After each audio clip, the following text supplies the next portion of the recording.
জীবন করে সুমহান কোরআন কোরআন সরল পথের পয়গাম। বিসমিল্লাহির রহমানির রহিম। সম্মানিত এলাকাবাসী, আসসালামু আলাইকুম। মনে রাখবেন, আগামীকাল রোজ বুধবার সময় বাদ আসর হতে শঙ্করচন্দ্র গ্রামবাসীর উদ্যোগে ষষ্ঠ বার্ষিক ওয়াজ মাহফিল মিলাদুন ও সিরাতুন নবী উপলক্ষে কুরআন ও রাসূলের হাদিস প্রচারের আয়োজন করা হয়েছে।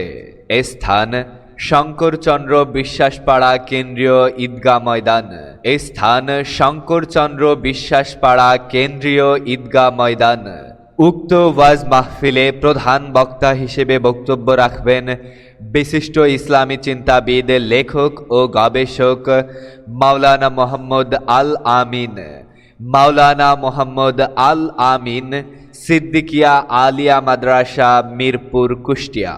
দ্বিতীয় বক্তা হিসেবে বক্তব্য রাখবেন বিশিষ্ট ইসলামী চিন্তাবিদ ও মুফাসসিরে কুরআন হাফেজ মাওলানা মোহাম্মদ সানোয়ার হুসাইন।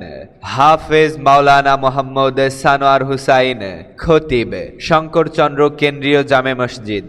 তৃতীয় বক্তা হিসেবে বক্তব্য রাখবেন কারি মোহাম্মদ মতিয়ার রহমান, শঙ্করচন্দ্র কেন্দ্রীয় জামে মসজিদ।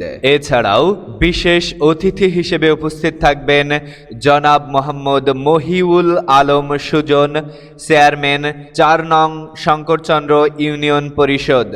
পরিচালনায় মোহাম্মদ ইদ্রিস আলী। এছাড়াও মহিলাদের বসার ও পর্দার সহিত দেখার সুব্যবস্থা থাকবে। উক্ত মাহফিলে আপনারা দলে দলে যোগদান করে দোজাহানের অশেষ নেকি হাসিল করুন। প্রচারে রূপান্তর কম্পিউটার।